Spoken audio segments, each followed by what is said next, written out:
Class, today we start our next chapter probability. Probability, first of all probability क्या होती है? Probability refers to the possibility of an event occurring. ठीक है जी, किसी घटना के घटित होने की संभावना को हम प्रोबेबिलिटी कहते हैं, या फिर किसी इवेंट के होने की पॉसिबिलिटी को हम प्रोबेबिलिटी कहते हैं। ठीक है, हम इसे डिनोट कैसे करते हैं? प्रोबेबिलिटी का फॉर्मूला क्या होता है? Number of outcomes favourable to E.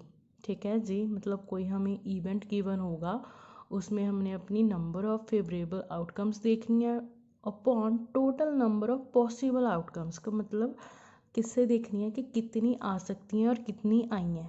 ठीक है, फर्स्ट इसे डिनोट कैसे करते हैं? First of all number of outcomes favourable to E, इस लाइन को हम डिनोट करते हैं एम से, upon total number of possible outcome इसे हम डिनोट करते हैं एन से। ठीक है जी, फॉर एग्जांपल हम कोई भी कॉइन लेते हैं, कॉइन को हवा में उछाल दो तो कितनी पॉसिबिलिटी आ सकती है हमारे पास? हो सकता है हेड आ जाए, हो सकता है उछालने पे कॉइन का टेल आ जाए। ठीक है जी, हो सकता है हेड आ जाए, हो सकता है टेल आ जाए, ये पॉसिबिलिटीज़ हैं। बट हमने क्या निकालनी है कि मेरे को मतलब हम जब उछालेंगे कॉइन है ना, तो हमारे को ये चाहिए कि हमारे उछालने पे हमें कौन सा इवेंट मिले? Head event. ठीक है, तो हमें किसकी प्रोबेबिलिटी फाइंड करनी है? इवेंट हेड की। तो ऑब्वियस है, तो हम कैसे करेंगे? प्रोबेबिलिटी हमने किसकी फाइंड करनी है? हेड की। ठीक है, कॉइन उछालने पे हमारे पास दो प्रोबेबिलिटीज़ आ सकती हैं, जहाँ तो हेड हो सकता है जहाँ फिर टेल हो सकता है। बट हमें क्या चाहिए? हम चाहते हैं कि हमारे पास क्या आए? हेड आ जाए। ठीक है, तो उसे हम कैसे फाइंड कर सकते हैं? देखो, फेवरेबल केसेस, फेवरेबल हमारा फेवरेबल केसेस क्या है? फेवरेट केस क्या है हमारा? एच। ठीक है, हमें क्या चाहिए? एच। और एच क्या है? ऑब्वियस है, एक बार ही आएगा ना, तो हमारी फर्स्ट फेवरेबल केसेस कितने हो गए? 1। ठीक है, total number of possible outcomes, total number मतलब टोटल, जब हम कॉइन उछालेंगे तो टोटल पॉसिबिलिटीज़ क्या आ सकती हैं? दो आ सकती हैं, जहाँ तो हेड आ सकता है जहाँ फिर टेल आ सकता है। तो टोटल कितनी आ सकती हैं? 2। और फेवरेबल जो हमें चाहिए एग्जैक्ट वो कितनी होनी चाहिए? हेड की। तो हमारे पास प्रोबेबिलिटी ऑफ हेड इवेंट्स की कितनी आ सकती है? 1/2। सेम ऐसे ही अगर हम चाहते हैं कि हमारे पास टेल आ जाए, तो टेल की प्रोबेबिलिटी कैसे फाइंड करोगे? फेवरेबल केसेस टेल कितनी बार आएगा? 1 time divided by possible outcomes. Possible outcomes कितनी आ सकती हैं हमारे पास? 2। हेड भी हो सकता है और टेल भी हो सकता है। तो हमें चाहिए क्या था? हेड, मतलब हमारा फेवरेबल केसेस क्या था? 1। तो probability of head event 1/2, probability of tail event 1/2। ठीक है, ये हमारा होता है फॉर्मूला और इसे ऐसे यूज़ किया जाता है। ठीक है, आगे हम सम्स में अप्लाई करेंगे, वो आपको और ज़्यादा क्लियर हो जाएगा। ठीक है जी, अब नेक्स्ट चलते हैं। नेक्स्ट है हमारे पास एक्सपेरिमेंट। एक्सपेरिमेंट क्या होता है कि जैसे सेम ये एग्जाम्पल, हमने कॉइन उछाला, ठीक है, हमने एक्सपेरिमेंट किया कि क्या आ सकता है? हेड आ सकता है जहाँ फिर टेल आ सकता है। तो उसमें क्या है? दो पॉसिबिलिटीज़ होती हैं। क्या? एक फेयर एक्सपेरिमेंट की, दूसरी रैंडम एक्सपेरिमेंट की। फेयर एक्सपेरिमेंट वो होता है जब हम कॉइन उछालेंगे जहाँ तो वो हेड आना चाहिए जहाँ फिर वो टेल आना चाहिए। ठीक है, हम ऐसे नहीं करेंगे, दो कॉइन्स को आपस में चिपका देंगे, दोनों साइड हेड हेड कर देंगे, वो चीटिंग हो जाएगी। ठीक है, वो फेयर एक्सपेरिमेंट नहीं होगा। तो फेयर एक्सपेरिमेंट क्या होता है? जिसके मतलब हमें कोई चीटिंग ना जिसमें हम करते हों, जहाँ तो हेड आएगा जहाँ फिर टेल आएगा। रैंडम एक्सपेरिमेंट क्या होता है? जिसमें हम प्रेडिक्ट नहीं करते। हमने कॉइन उछाला, हमने देखा ही नहीं, हमने सोचा ही नहीं क्या आना चाहिए, वो हेड आना चाहिए जहाँ फिर टेल आना चाहिए, हमने प्रेडिक्ट नहीं किया, हमने ऐसे ही उछाल दिया। अदरवाइज़ हम क्या करते हैं कि हम ऐसे उछालते हैं कि हम वो चाहते हैं वो आए। ठीक है, हम सपोज करो हम चाहते हैं कि हेड आना चाहिए, तो हम जो कॉइन है उसे उछालेंगे ही ऐसे कि क्या आ जाए? हेड आ जाए। ठीक है, बट रैंडम एक्सपेरिमेंट में क्या होता है कि हमें कॉइन को जस्ट उछालना है, प्रेडिक्शन नहीं देनी कि हमको क्या चाहिए, हमको हेड चाहिए जहाँ फिर हमको टेल चाहिए, ये प्रेडिक्ट नहीं करेंगे, उसे हम बोलते हैं रैंडम एक्सपेरिमेंट। नेक्स्ट आ जाता है event. Elementary event, first second compound event, then impossible event, then sure event. Elementary event क्या होता है, जिसको हम सिंपल इवेंट भी बोलते हैं। एलिमेंट्री को हम सिंपल इवेंट भी बोलते हैं, ठीक है। एलिमेंट्री इवेंट और सिंपल एलिमेंट में जस्ट एक ही एलिमेंट आएगा, ठीक है। एलिमेंट्री इवेंट और सिंपल इवेंट में जस्ट एक ही एलिमेंट आएगा। तो क्या हो सकता है, इसमें सिर्फ एक ही एलिमेंट आना चाहिए। तो क्या पॉसिबिलिटी हो सकती है, हमने कॉइन उछाला, उसमें जहाँ तो हेड आ सकता है जहाँ फिर टेल आ सकता है। अगर हमने एक की ही पॉसिबिलिटी देखनी है, हमने हेड की पॉसिबिलिटी देखनी है, तो क्या आ जाएगा 1/2। देन अगर टेल की प्रोबेबिलिटी देखनी है तो क्या आ जाएगा 1/2। मतलब एक की ही देखनी है, ठीक है, जिसमें एक ही इवेंट आए, ठीक है, उसे हम बोलते हैं, या फिर एक एलिमेंट आए उसे हम बोलते हैं सिंपल इवेंट। अगेन आ जाता है कंपाउंड इवेंट। कंपाउंड इवेंट वो होता है जो एक से ज़्यादा एलिमेंट्स आ सके उसमें। सपोज हमारे पास डाइस है, डाइस सभी ने देखी हुई है, ठीक है। अदरवाइज़ हम चलो डाइस का कॉन्सेप्ट बाद में देखेंगे, फर्स्ट कॉइन का ले लेते हैं, ठीक है। कॉइन का क्या है, हेड और टेल। अगर हम चाहें कि हमारे पास क्या आना चाहिए, मतलब मेरे को दोनों की चाहिए प्रोबेबिलिटी, ठीक है, हेड की भी और टेल की भी। तो हमारे पास क्या है कि हेड की भी और टेल की भी दोनों की प्रोबेबिलिटी एक साथ चाहिए। तो कितनी आ सकती है 2, ठीक है। इकट्ठे हमारे फेवरेबल केसेस में क्या आ सकती है 2, देन पॉसिबल आउटकम्स कितनी हो सकती हैं 2। तो वो हमारा क्या हो जाएगा कंपाउंड इवेंट। मतलब कंपाउंड इवेंट इतना है कि एक से ज़्यादा एलिमेंट होने चाहिए उसमें। अदरवाइज़ अगर हम डाइस का चलो देख लेते हैं, डाइस में कितनी पॉसिबिलिटीज़ होती हैं या कितनी साइड्स होती हैं, 6, 1 2 3 4 5 6 होती हैं, ठीक है। अगर हम बोलें कि हमारे को डाइस के इवन जो इवन नंबर हैं, ठीक है, इवन एलिमेंट हैं, उनकी प्रोबेबिलिटी जाननी है, तो इवन नंबर्स कौन से होते हैं 2 4 6, ये इवन हो गए। और इवन नंबर हमारे पास कितने हैं, 3 आ गए, 3 लिख देंगे। डिवाइडेड बाय क्या होता था, total number of possibility. Total number of possibilities कितनी हो सकती हैं 1 2 3 4 5 6। तो टोटल नंबर ऑफ पॉसिबिलिटी कितनी हो सकती हैं 6। मतलब हमको इवेंट जो इवन इवेंट्स हैं उनकी प्रोबेबिलिटी देखनी है, वो हमारे पास कितनी आ सकती हैं 3 आ सकते हैं। मतलब हमारे पास इवन एलिमेंट्स कितने हैं 2 4 6, 3 है, ठीक है। तो डिवाइडेड टोटल केसेस कितने हो सकते थे 6। अगेन सेम दैट अगर हम ऑड का देखें, ऑड कितने होंगे 1 3 5, ये ऑड है, तो ऑड नंबर्स में हमारे पास कितने आ गए 3। देन वो कितने में से आए हैं, टोटल पॉसिबल आउटकम्स कितनी हो सकती थी 1 2 3 4 5 6, ठीक है। तो कैंसिल होके आंसर हमारे पास क्या आएगा 1/2। मतलब कंपाउंड इवेंट में क्या है कि एक से ज़्यादा एलिमेंट्स हों। तो हमारे पास एक से ज़्यादा एलिमेंट थे 3, ठीक है। और सिंपल इवेंट बोलता है कि हमारे पास एक ही इवेंट हो या फिर एक ही एलिमेंट हो, ठीक है। देन नेक्स्ट आ जाता है इम्पॉसिबल इवेंट। इम्पॉसिबल इवेंट वो जो प्रेजेंट ही ना हो। सपोज हमने कॉइन उछाला, कॉइन में क्या प्रोबेबिलिटी आ सकती है, या तो हेड आ सकता है या फिर टेल आ सकता है हमारे पास, ठीक है। और हमने प्रोबेबिलिटी निकाल ली, हमने उछाला कॉइन है, बट मैंने प्रोबेबिलिटी किसकी निकाल ली भाई 2 की, बट 2 तो है ही नहीं, 2 तो इसमें है ही नहीं, इसमें तो जहाँ फिर हेड है जहाँ फिर टेल है, बट 2 तो इसमें है ही नहीं। तो जो चीज़ है ही नहीं है, ठीक है, जो चीज़ प्रेजेंट ही नहीं है, उसको हम बोलते हैं इम्पॉसिबल इवेंट, कि जो सॉल्व ही नहीं हो सकता, जो हमको गिवन ही नहीं है। 2 तो मेरे को गिवन ही नहीं था, तो मैं कैसे फाइंड करूँ, वो तो गलत हो गया ना। हमको गिवन क्या था हेड और टेल, तो हमने प्रोबेबिलिटी किसकी फाइंड करने लगे हैं हम 2 की। ऑब्वियस है, वो तो हमारा रॉन्ग ही हो गया। तो वो क्या होएगा इम्पॉसिबल इवेंट, ठीक है। नेक्स्ट आ जाता है श्योर इवेंट। श्योर इवेंट, अब श्योर इवेंट क्या होगा, जिसमें हमको परफेक्टली पता हो कि इसमें कोई ना कोई वैल्यू तो आने ही वाली है, ठीक है। हमारे पास कॉइन है, कॉइन उछाला, हेड और टेल आ सकता है हमारे पास। हमको पता है जहाँ तो हेड आ जाएगा जहाँ फिर टेल आ जाएगा, मतलब इसमें से ही कुछ ना कुछ आना चाहिए, इसके अलावा कुछ नहीं आ सकता, वो होता है हमारा श्योर इवेंट। ठीक है, नेक्स्ट आ जाता है हमारा कम्प्लीमेंट्री इवेंट्स। कम्प्लीमेंट्री इवेंट्स क्या होता है? Probability of event plus probability of not event, मतलब नॉट प्रोबेबिलिटी ऑफ इवेंट, इन दोनों का सम किसके इक्वल आता है? ऑलवेज 1 के, उसको बोलते हैं कॉम्प्लीमेंट्री इवेंट्स। ठीक है, इसका मतलब होता है कि प्रोबेबिलिटी ऑफ इवेंट, किसी चीज़ की प्रोबेबिलिटी फाइंड करनी। ठीक है जी, और इसे बोलते हैं नॉट ई।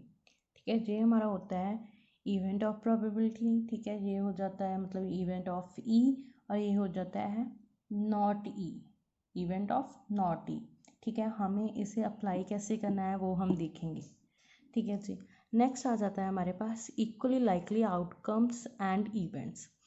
इसका भी सेम है एज दैट, कोई एग्जाम्पल कॉइन वाली ले लेते हैं, मतलब उन्होंने बोला इक्वली, इक्वली मतलब दोनों का आंसर सेम आना चाहिए।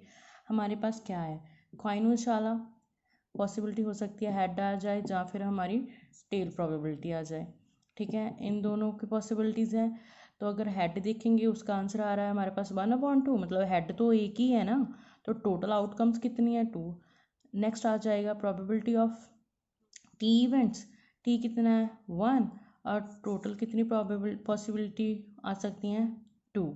ठीक है, 1/2 हो गया, दोनों का सेम इक्वली लाइकली आंसर्स आ रहे हैं, इसे बोलते हैं इक्वली लाइकली आउटकम्स, मतलब दोनों की आउटकम सेम आ रही है, इक्वल आ रही है। नेक्स्ट आ जाता है हमारे पास range of probability of an event. ठीक है, इसमें क्या होता है? एन किस में लाई करती है? 0 और 1 में। ठीक है, एन हमारी किस में लाई करती है? 0 और 1 में, मतलब एन क्या है? कोई भी इवेंट होगा, कोई भी नंबर होगा, वो किस में लाई करेगा? ऑलवेज 0 और 1 में। ठीक है, तो फर्स्ट जो 0 होगा ऑब्वियस है वो क्या आएगा? इम्पॉसिबल इवेंट, मतलब जिसकी हम प्रोबेबिलिटी या फिर संभावना फाइंड नहीं कर सकते, वो क्या होगा? Impossible event. और जिसकी हम पॉसिबिलिटी प्रोबेबिलिटी इवेंट की फाइंड कर सकते हैं उसे हम बोलेंगे श्योर इवेंट। ठीक है, और श्योर इम्पॉसिबल इवेंट हमने यहाँ पे एक्सप्लेन किया था। ठीक है, हमारा इतना कॉन्सेप्ट है प्रोबेबिलिटी का, तो एक बार ध्यान से इसे समझ लेना। देन फिर आता है हमारा डेक ऑफ कार्ड्स, मतलब कार्ड्स, हमने सभी ने ताश तो देखी होगी ना, जो ताश खेलने वाली होती है। ठीक है, उसे कार्ड्स बोलते हैं। Deck of cards and dice भी सभी ने देखी होगी, कॉइन भी सभी ने देखा होगा, तो एक बार हम देख लेते हैं उसके बारे में भी। नेक्स्ट देखो, नेक्स्ट हमारे पास क्या आता है? Deck of cards. Total cards, मतलब आपने ताश तो देखी है ना, टोटल कार्ड्स उसमें कितने होते हैं? 52। आई होप कि आपको ये शेप से समझ आ जाए, क्योंकि मेरी ड्राइंग इतनी अच्छी नहीं है हार्ट वगैरह बनाने में। ठीक है, तो देखो, जो ऐसा होता है उसको हम बोलते हैं क्लब, इस शेप को हम बोलते हैं स्पेड, जो रेड हार्ट होता है उसको हम बोलते हैं हार्ट कार्ड, और जो रेड ऐसे होता है उसको बोलते हैं हम डायमंड कार्ड। ठीक है, तो क्लब कार्ड्स में कितने कार्ड्स आते हैं? लाइक एक किंग होता है, जो फेस कार्ड होते हैं ना, उसमें के क्यू और जे और ए लिखा होता है, उसको बोलते हैं king, queen, jack and ace. 2 to 10 numbers वाले उनको हम बोलते हैं कार्ड्स। तो क्लब में टोटल कितने कार्ड्स होते हैं? 13। सेम स्पेड में भी क्या होता है? एक किंग होता है, एक क्वीन होती है, एक जैक होता है, एक एस होती है। देन 2 to 10 नंबरिंग वाले कार्ड्स को कार्ड्स बोलते हैं, वो हमारे पास कितने होते हैं? 13। एज सेम दैट हार्ट और डायमंड में भी क्या होता है? एक किंग, क्वीन, जैक, एस, और 2 to 10 नंबर्स वालों को हम कार्ड्स बोलते हैं, उसमें भी टोटल्स कितने होते हैं? 13 और 13। ये क्या होते हैं? हमारे रेड वाले, और ये दोनों ब्लैक वाले। तो टोटल रेड ऑफ कार्ड्स कितने होते हैं हमारे पास? 26। And total black of cards कितने होते हैं हमारे पास? 26। आई होप ये शेप्स में से आपको पता चल जाएगा। ठीक है, तो ये क्या होता है? हमारा टोटल नंबर ऑफ कार्ड्स। इसको हमारे पास कितने होते हैं? 52। क्लब वाले होते हैं 13, स्पेड वाले 13, हार्ट वाले 13, डायमंड वाले भी 13। ठीक है, और टोटल अगर हमने रेड ही देखने हैं तो रेड हमारे पास टोटल 26 आएंगे। अगर टोटल ब्लैक देखने हैं तो वो हमारे पास कितने आएंगे? वो भी हमारे पास 26 ही आएंगे। ठीक है, अब नेक्स्ट, ये तो हो गया कार्ड्स वाला। कॉन्सेप्ट, क्योंकि आपके जब हम एक्सरसाइज करेंगे ना उसमें बस यही चीज़ें आएंगी, कार्ड्स वाला आ जाएगा क्वेश्चन, डाइस वाला आ जाएगा और कॉइन वाला आ जाएगा। तो ठीक है, अब आता है डाइस। तो आपने सभी ने लूडो गेम तो खेली होगी, उसमें हम डाई रोल करते हैं। ठीक है, तो उसमें क्या होता है, ऐसी साइड होती हैं उनकी। ठीक है, एक साइड पे क्या होता है 1, देन 2.3, 4, 5 एंड 6। ठीक है, ये होते हैं डाइस पे पॉइंट्स। ठीक है, मतलब वो एक ही डाई होती है, उसमें 6 साइड्स होती हैं। ठीक है, जहाँ पे एक पॉइंट होता है 2, 3, 4, 5, 6 एज दैट होते हैं। तो हमारी डाइस की प्रोबेबिलिटी कितनी आ सकती है, हो सकता है 1 आ जाए, 2 आ जाए, 3 आ जाए, 4 आ जाए, फिफ्थ आ जाए और सिक्स्थ आ जाए। ठीक है, ये होती है हमारी डाइस। नेक्स्ट आ जाता है कॉइन। अगर हम कॉइन को थ्रो करते हैं, जब कॉइन को हवा में उछालते हैं, तो हमारे पास कितनी प्रोबेबिलिटी आनी चाहिए, 2। जहाँ तो क्या हो सकता है, हेड आ जाए, जहाँ फिर क्या आ सकता है कि टेल आ जाए। ठीक है, ये पॉसिबिलिटीज़ होनी चाहिए हमारे पास, जहाँ तो हेड आ सकता है, जहाँ फिर टेल आ सकता है। आई होप कि सबको deck of cards, dice and coin, ये तीनों चीज़ें समझ आ जाएं। कॉइन सभी ने अपने घर पे देखा होगा, डाई आपने देखी है, डाइस क्या आप जब लूडो गेम खेलते हो उसमें यूज़ होती है। डेक ऑफ कार्ड्स सभी ने ताश तो देखी होगी, अगर नहीं देखी तो देख लेना। ठीक है, उनकी ऐसी शेप्स होती हैं, मैंने थोड़ा सा करा है कि आपको मे भी समझ आ जाएं शेप्स। ठीक है, उनके ऐसे नाम होते हैं और उनमें कितने कितने कार्ड्स होते हैं। ठीक है, K Q jack, queen jack ace, cards simple कितने होते हैं ये भी बता दिया है, एक बार आप ज़रूर चेक कर लेना। अब हम चलते हैं हमारी एक्सरसाइज की ओर। ठीक है, आई होप कि आपको प्रोबेबिलिटी का पता चल गया हो। ठीक है, इवेंट का पता चल गया हो, एक्सपेरिमेंट का पता चल गया हो। ठीक है जी, complementary events, equally likely events. ठीक है, आई होप कि ये सब आपको अब मालूम हो। ठीक है, देन उसके बाद deck of card, dice, coin, ये चीज़ें भी आपको पता चल गई हैं। अब हम चलते हैं हमारी एक्सरसाइज की ओर कि उसमें कैसे कैसे क्वेश्चंस दिए हुए हैं, हम वो सॉल्व करते हैं। ओके, फर्स्ट हम देखते हैं exercise 15.1। Complete the following statements. First क्या है, probability of an event E plus probability of the event not E.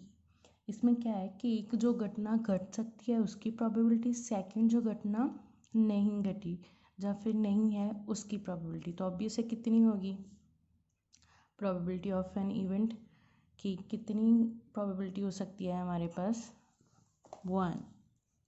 ठीक है, next the probability of an event that can not happen is, that can not happen मतलब जो घटना घटित हो ही नहीं सकती। ठीक है, जो चीज़ हो ही नहीं सकती उसकी प्रोबेबिलिटी क्या होगी, of course 0।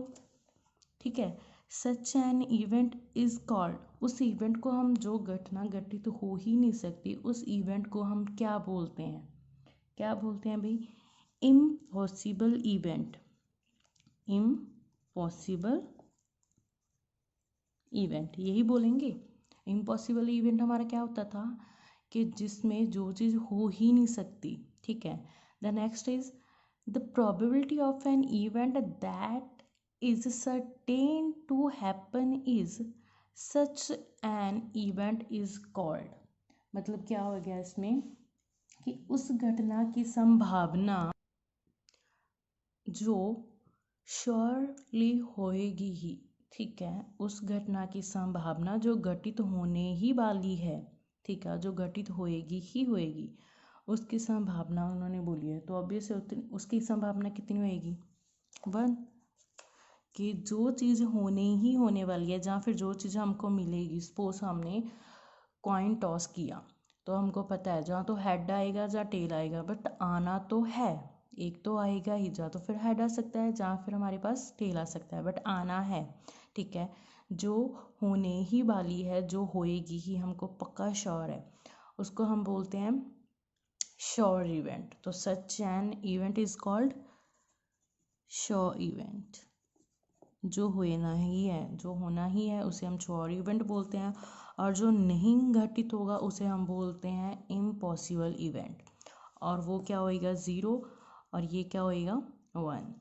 The next one, the sum of the probability of all the elementary events of an experiment is, ठीक है, इनका क्या आंसर है कि हम कोई भी एक्सपेरिमेंट करते हैं, ठीक है, कोई भी घटना मतलब क्या है हमारे पास, हम कोई भी एक्सपेरिमेंट करते हैं उसमें जितनी भी घटनाएं आती हैं, ठीक है, उनकी प्रोबेबिलिटी का जोड़ किसके इक्वल आता है। प्रोबेबिलिटी का जोड़ किसके, मतलब हम जितने मर्जी एक्सपेरिमेंट कर लें, ठीक है, हमारे पास जितने मर्जी एक्सपेरिमेंट हों, उन सब का जोड़ किसके इक्वल आता है, ऑलवेज 1 के इक्वल। ठीक है, the next one is the probability of an event is greater than और equal to dash and less than और इक्वल टू। इसमें क्या है कि कोई घटना हमारे पास है, ठीक है, कोई भी हमने एक्सपेरिमेंट किया, किसी घटना की संभावना डैश से बड़ी या फिर उसके इक्वल हो सकती है और डैश के इक्वल या फिर उससे छोटी हो सकती है। मतलब क्या है कि the probability of an event is greater than और इक्वल टू, मतलब ऐसी घटना जो किसी के इक्वल या फिर उससे बड़ी हो सकती है, एंड लेस देन उसके इक्वल या फिर उससे छोटी हो सकती है। तो हमारी प्रोबेबिलिटी किसके इक्वल आ सकती है और किससे ग्रेटर देन हो सकती है, 1, और किसके इक्वल और किससे लेस देन हो सकती है, 0। हमने रेंज ऑफ प्रोबेबिलिटी किया था ना, रेंज ऑफ प्रोबेबिलिटी हमारा क्या था, ये, तो इसका आंसर क्या आएगा, 1, और इसका आंसर क्या आएगा, 0। ठीक है, नेक्स्ट देखो हमारे पास क्या है, which of the following experiment has equally likely outcomes, explain. First क्या है, a driver attempts to start a car, the car starts और डज नॉट स्टार्ट। उन्होंने क्या बोला है कि ड्राइवर है वो एक कार को स्टार्ट करने जा रहा है, ठीक है, तो हमने क्या देखना है कि कार स्टार्ट हो जाती है या फिर कार स्टार्ट ही नहीं होती। ठीक है, मतलब इसमें क्या दो पॉसिबिलिटीज़ आ गई, एक तो कार स्टार्ट हो रही है, सेकंड कार स्टार्ट ही नहीं हो रही। ठीक है, ऑब्वियस है दोनों अलग अलग पॉसिबिलिटीज़ हैं, तो दोनों सेम तो होंगी ही नहीं। तो इसका आंसर क्या आ जाएगा, हैज़ नॉट, इसमें लिखोगे has not equally likely outcomes. ठीक है, again second, a player attempts to shoot a basketball, ठीक है, वो बास्केटबॉल को शूट करता है, शी ही शूट और मिसेस द शॉट, मतलब क्या है, वो फुटबॉल को शूट कर देता है या फिर वो शॉट को ही मिस कर देता है। इसमें भी दो अलग अलग पॉसिबिलिटीज़ हैं। ठीक है, इसका आंसर भी सेम एज दैट, यही आ जाएगा, has not equally likely outcomes. The third one, a trial is made to answer a true false question, the answer is right or wrong। ठीक है, इसमें क्या है हमारे पास कि हमारे पास उन्होंने ऑप्शन दिया है कि उन्होंने क्या बोला है कि ट्रायल मतलब कोई किसी क्वेश्चन को सॉल्व कर रहा है, किसी क्वेश्चन में क्या है, जहाँ तो उसका आंसर ट्रू होएगा जहाँ उसका आंसर फॉल्स होएगा। ठीक है, मतलब इक्वली आ सकती है ना इसका आंसर, जहाँ तो ट्रू जहाँ फिर फॉल्स, मतलब अगर ट्रू आता है तो 1 आएगा, अगर फॉल्स आता है तो भी कोई एक बच्चा अगर अटैम्प्ट करेगा तो मतलब क्या, कितने बच्चों ने अटैम्प्ट करा, 1 ने, और राइट भी 1 ने। ठीक है, तो ये क्या आ जाएगा, हैज़ इक्वली लाइकली आउटकम्स, मतलब ये फर्स्ट और सेकंड में नॉट आ जाएगा, has not. Then last one, a baby is born, it is a boy और गर्ल, मतलब हमको श्योर है अगर बेबी है तो या तो वो बॉय होगा या फिर वो गर्ल होगी। ठीक है, इसमें क्या है कि स्टार्ट हो भी सकती है कार, स्टार्ट नहीं भी हो सकती। इसमें क्या है कि फुटबॉल को शॉट मिस भी हो सकता है और उसको लग भी सकता है, मतलब क्या है कि इनके दोनों के आंसर सेम नहीं आने वाली। ठीक है, मतलब इक्वल नहीं आने वाली। तो but the third one is, जहाँ तो वो हमको श्योर है, जहाँ तो वो राइट होगा जहाँ फिर रॉन्ग होगा, श्योर इवेंट है तो ऑब्वियस है इसका आंसर इक्वल आएगा। The fourth one is, baby born हुआ है, जहाँ तो फिर वो बॉय होगा जहाँ फिर वो गर्ल होगा। ठीक है, देन इसका आंसर भी क्या आ जाएगा, equal has equally likely outcomes. ठीक है, इनके ये आंसर्स आ जाएंगे। The third one question is, why is tossing a coin considered to be a fair way of deciding which team should get the ball at the beginning of a football game. इसमें क्या है कि वो कह रहे हैं कि football players जब गेम लगाते हैं, ठीक है, दोनों दो टीम्स होती हैं, दोनों टीम्स के आगे हम क्या कि कोई कॉइन टॉस कर रहे हैं। किस लिए टॉस कर रहे हैं कि या तो वो फर्स्ट वाली टीम फर्स्ट खेले या फिर सेकंड वाली टीम फर्स्ट खेले, ठीक है। इसलिए हम डिसाइडिंग करने के लिए हम क्या करते हैं कि हमें एक कॉइन टॉस करना होता है, और उसमें क्या आता है, हेड या फिर टेल। अगर हेड आ रहा है तो जो टीम ने हेड सेलेक्ट करा होगा वो पहले खेलेगी। अगर जिसने टेल सेलेक्ट करा है, टेल आता है, तो वो टीम पहले खेलेगी, ठीक है। बट इसमें क्या है कि हम डिसाइड नहीं कर सकते ना, मतलब जो कॉइन को टॉस कर रहा है उसको प्रोडिक्शन नहीं होती क्या आने वाला है, ठीक है। अनप्रडिक्टेबल होता है, मतलब उसको कोई कुछ नहीं पता होता है कि यहाँ पे हेड आएगा या फिर टेल आएगा, ठीक है। तो हम इसमें कैसे लिखेंगे, when we toss a coin the outcomes head and tail are equally likely. मतलब क्या है कि इक्वल हो सकता है, अगर या तो टेल आ सकता है या फिर हेड आ सकता है, ठीक है। So the result of an individual coin toss is completely unpredictable. अगर हम कॉइन को टॉस करते हैं तो ऑब्वियस सी बात है कि आंसर या तो टेल आने वाला है या फिर हेड आने वाला है, मतलब हमको डिसाइडेड नहीं होता, ठीक है। ये डिसाइडेड रिजल्ट नहीं होता कि क्या आएगा, या तो टेल आ सकता है या फिर हेड आ सकता है। तो ये आंसर ऑब्वियस है, इंडिविजुअल मतलब डिफरेंट डिफरेंट आंसर्स आ सकते हैं, हेड और टेल दोनों डिफरेंट हैं, ठीक है। और दोनों अनप्रडिक्टेबल हैं कि हम पहले नहीं सोच सकते, अच्छा ये ठीक है हमने ये उछाला तो टेल आ जाएगा, नो, हमें क्या पता भाई हेड आ सकता है, ठीक है। तो उसका आंसर हम क्या लिखेंगे, थर्ड वाले का, when we toss a coin the outcomes head and tail are equally likely, so the result of an individual coin toss is completely unpredictable, ठीक है जी। तीसरे का ये आंसर है। हमारा थर्ड तक हो चुका है, ठीक है। ये थर्ड तक कंप्लीट करने हैं सभी ने, ठीक है। अगर किसी सम में कोई किसी को प्रॉब्लम आएगी यू कैन आस्क।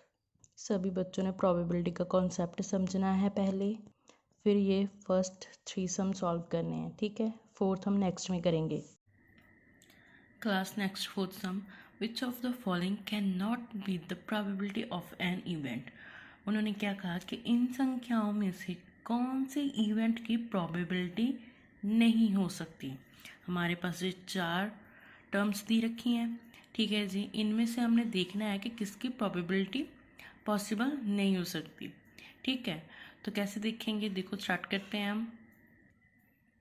अब देखो हमारे को ए बी सी डी ये 4 टर्म्स दी रखी थी, ठीक है। अगर हम 2 को डिवाइड करेंगे 3 के साथ तो हमारे पास क्या वैल्यू आ जाएगी, 0.6666 अप टू सो वन चलती जाएगी, ठीक है। अगर हम बी की देखें तो उसकी क्या आ रही है, -1.5, ठीक है, -1.5।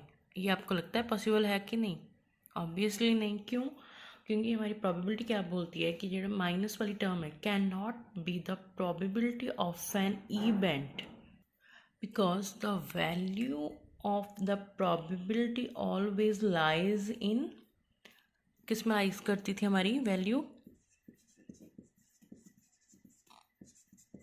इसमें लाई करती थी। और यहाँ पे क्या आ रहा है, -1, मतलब क्या हुआ कि ये पॉसिबल ही नहीं हुई, ये पॉसिबल ही नहीं हुई। तो हम इसमें क्या लिखेंगे, it is not possible, it is not possible. क्यों पॉसिबल नहीं है, यहाँ पे लिख देते हैं, बिकॉज हमारी जो प्रोबेबिलिटी होती है, हमारी प्रोबेबिलिटी की वैल्यू होती है, because the value of probability always lies in, किस में लाइज करती है, पी किस में लाई करती है, 0 और 1 के बीच में। तो हम क्या लिखेंगे, जो माइनस की वैल्यू है, माइनस टर्म है ना, it is not possible because the value of probability always lies in this. ठीक है जी। देन सी हमारे पास क्या है, 15%। ठीक है, उसको हम सॉल्व कर सकते हैं परसेंटेज को कैसे, 100 से डिवाइड करके। अगर 100 से डिवाइड करोगे हमारे पास क्या वैल्यू आएगी, 0.15 आ जाएगा, जो कि पॉसिबल है। प्रोबेबिलिटी की वैल्यू दिस वैल्यू में पॉसिबल है। ठीक है, ये वाली टर्म भी इसमें पॉसिबल थी, ये वाली टर्म भी इसमें पॉसिबल थी, बट जो नेगेटिव टर्म थी वो इसमें पॉसिबल नहीं थी। ठीक है, तो लास्ट वन तो ऑलरेडी उन्होंने 0.7 ही दे रखा है, ये तो ऑलरेडी पॉजिटिव है। ठीक है, मतलब क्या है कि ये वाली टर्म जो पॉजिटिव वाली, ये भी पॉसिबल है, ये टर्म पॉसिबल है और ये टर्म पॉसिबल है। पॉसिबल क्या नहीं है, बस ये टर्म। क्यों? क्योंकि इसमें एक तो नेगेटिव टर्म है और ये लाइज ही नहीं करती इसमें, इस कंडीशन को सेटिस्फाई नहीं करती ये वैल्यू। तो उन्होंने यही बोला था ना कि संख्याओं में से देखो कि किस इवेंट की प्रोबेबिलिटी नहीं हो सकती।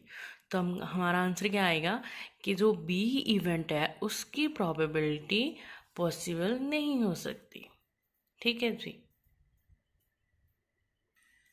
नेक्स्ट देखो, fifth sum, if P E is equal to 0.05 what is the probability of not E.